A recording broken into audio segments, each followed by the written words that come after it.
a policy of what we're seeing right now, which is we're going to go in and bomb Iran, right? Again, nothing good will come from that. That will only allow for a power vacuum. That will only allow for somebody like the Shah to come to power. That will only allow for more of the sort of resources and opportunities in Iran to be stripped from it. There's nothing good that's going to come from military action in Iran either. And unfortunately, that's been the two sides that have been played from a policy perspective in the West. Unsolicited Perspectives Podcast. Episode clip. What has this silence cost Iranians over time, and how does it shape the regime's behavior today? It has allowed for appeasement. So the policies in the West have very much been dictated by that silence, or been emboldened by that silence. Let me put it that way. Time and time again, the resistance has had to lobby in the United States forever, because that's what you have to do to get people to listen to you, and has been able to build a bipartisan support from all sides of the aisle around the idea that Iranian people want freedom and democracy and self-determination. Nevertheless, depending on which administration has been in office, there's been this tug of war between two dominating policies. The first being appeasement, which is, well, let's reason with these people. Let's talk to the regime. If we give them economic incentives, they'll stop, right? People who execute teenagers on cranes in public you can't reason with them. These are criminals. These are people who shouldn't be in public, shouldn't be allowed to move about freely. These are criminals, and they need to be held accountable to their actions. The people of Iran deserve justice. So the fact when Americans or Europeans or whoever, other parties, Chinese, Russians, everybody does it, when they sit down at the table with the Iranians and the Iranian regime and talk to them as if they're rational, reasonable people, they are basically saying to the Iranian people that they don't have the right to justice and dignity and freedom. Mm. And that is what the message has been time and time again. So when the Iranian people have been more silent, the policymakers and the sort of powers that be have often exploited that opportunity to go to the table and create more economic opportunity for themselves and the rich of this world and the people who have exploited Iran more and more. On the flip side of that, when we've seen a policy of what we're seeing right now, which is we're going to go in and bomb Iran, right? Again, nothing good will come from that. That will only allow for a power vacuum. That will only allow for somebody like the Shah to come to power.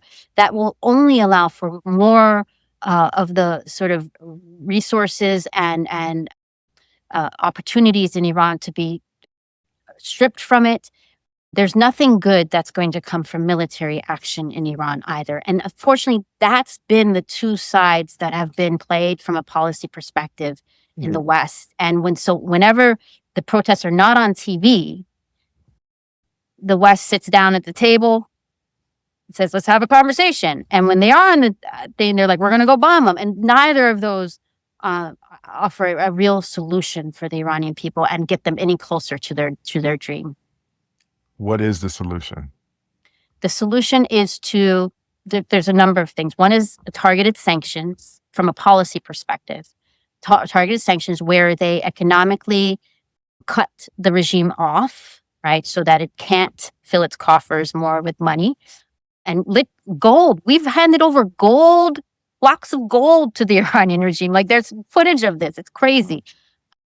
So economic sanctions that don't hurt the Iranian people, but rather hurt the sources of wealth and power for the Iranian regime. It's very effective. Also, political isolation. Stop treating the Iranian regime like it represents the Iranian people. It does not. I was in front of the United Nations in September. Every September, I've probably been there. Every year I've been in the United States my entire life. I've been in front of the United Nations in September because the so-called president of Iran attends the General Council and they allow him to speak as if he represents the Iranian people. Stop giving them political power and political say. They do not represent the Iranian people. So politically isolating them, economically isolating them, and then witnessing in terms of people like yourself or people who are just care about this issue, just witness what is happening. Stay engaged. And if the world is watching, all of these people that are involved in this have to be at least a little bit more accountable to what they're doing. If the world is watching and looking for truth, that becomes even more the case. For example, what I say to people is don't let mainstream media interpret what is happening in Iran for you. They have a script. They are sticking to that script. Everywhere I go, just do the same talk that I'm having with you today. I am not allowed to say what I'm saying today. I am censored. I am the truth. The facts are twisted. It is not allowed to happen that way. So you have to dig deep. You have to be willing and able to dig a little bit deeper. I say just take what you're hearing, and I can give you some websites in a minute. Go to these places that have raw footage, that have real stuff coming out of Iran, and just stick it into Google Translate, and you listen yourself to what the slogans are and what the chants are on the streets. You hear what people are saying, because that's what's going to tell you that what they want is not dictatorship. What they want is freedom. What they want is, the same things we all want in this world, right? So, take a little bit more responsibility for what you're hearing and what the source of that is, and sort of dig a little bit deeper. That's what the sort of more common folk can do to stay engaged in this conversation. Before I go to the next question, what are those websites for me and for my audience out there so we can get to the truth? Yeah. So NCRI, National Council of Resistance of Iran. And if you just go to NCRI, you have to get to the English one. So put NCRI English, and it's a .org. It's a nonprofit. They have raw footage. They do a daily brief where they just show you like accounts of like the stats and the footage that's coming out of Iran. And you can look at that and see for yourself what's happening and stay up to date on what's happening.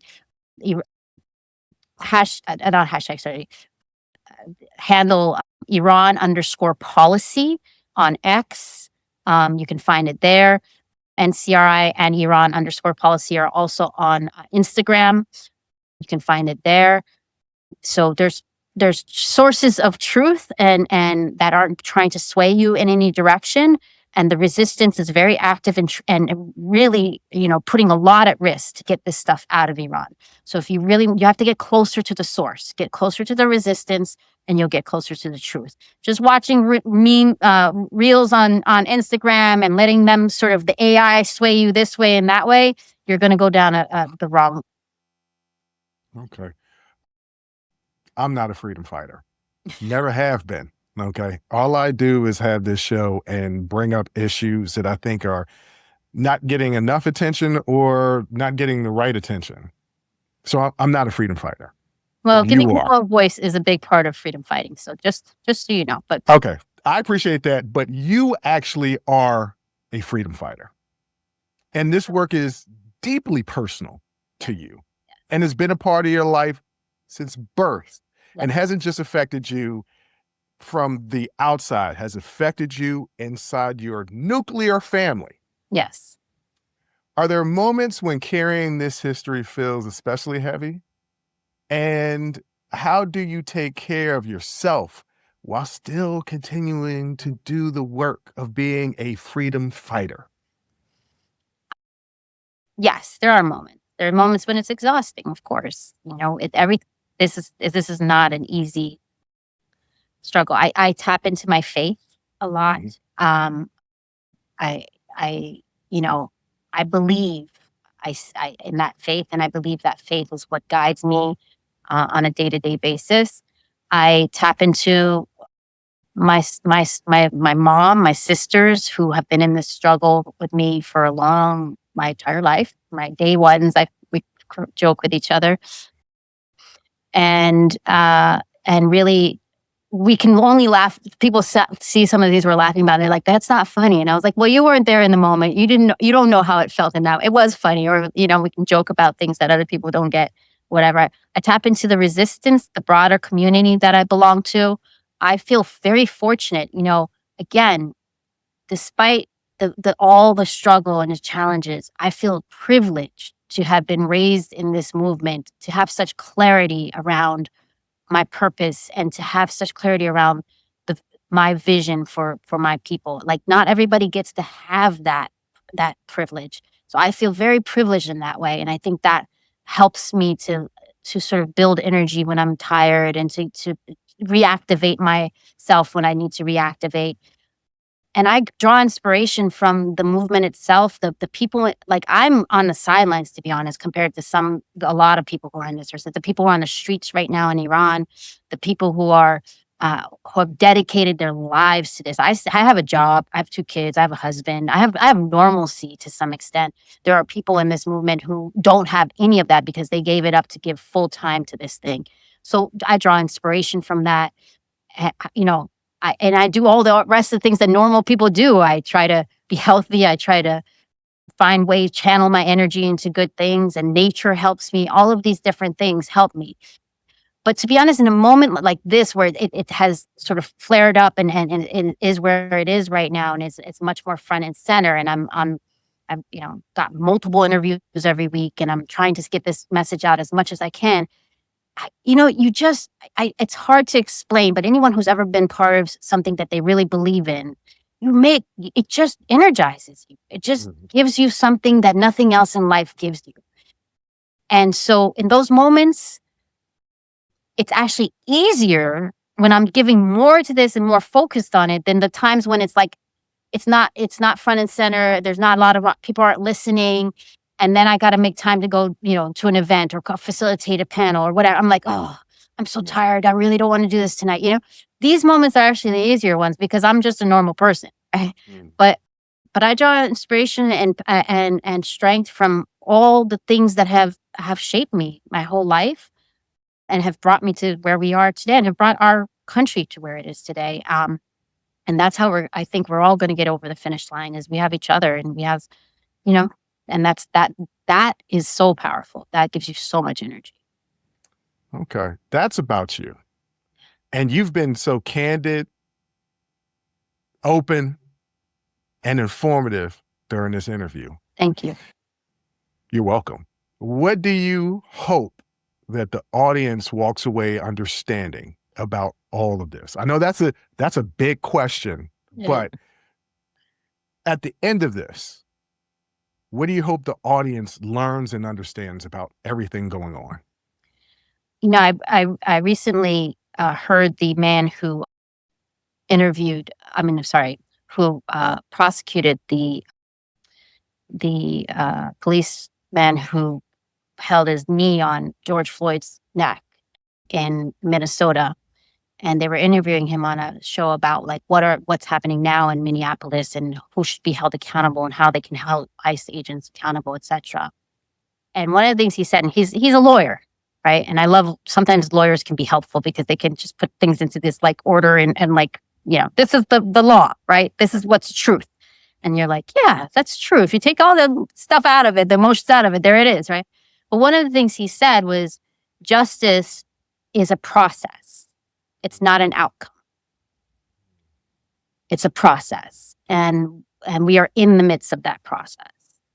And for me, these light bulbs went off because I was like, you know what? Resistance is the same thing. It's a process.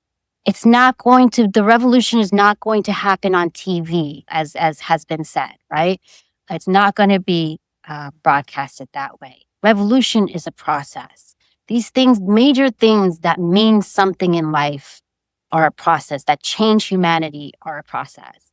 And so I want the people of America and the West to know that we are in process. We are in this. We have been in this. We will continue to be in this. And to be our ally and to be our witness throughout the process as much as you can. I don't expect this to be everyone's top of mind every day, but know that the people of Iran are fighting for the same things that you are, and we are in process. And no matter what's being told to you, that process is going to continue, and we will get there one day. And we need the American people. We need all kinds of communities to believe in that with us and to be part of that belief with us for us to get there. And anyway that you can influence that, or even be that voice in the room at moments of truth. Be that for us, because that's how change happens. That's how revolution happens. So we are in that process, and that's really because people are like, no, now it's died down. So are we back to normal? And I'm like, we're not. There's never been a normal. There's never been a normal for us. So no, we're not back to normal. We are still resisting, and we are still struggling, and we still need the world to pay attention every day. And ladies and gentlemen, it didn't die down. There was a blackout. There's an internet blackout. The information isn't getting out there, so it didn't die down. Exactly. That's very deliberate on the part of the regime. Join the conversation and follow the Unsolicited Perspectives podcast on Apple, Spotify, or wherever you get your audio podcasts.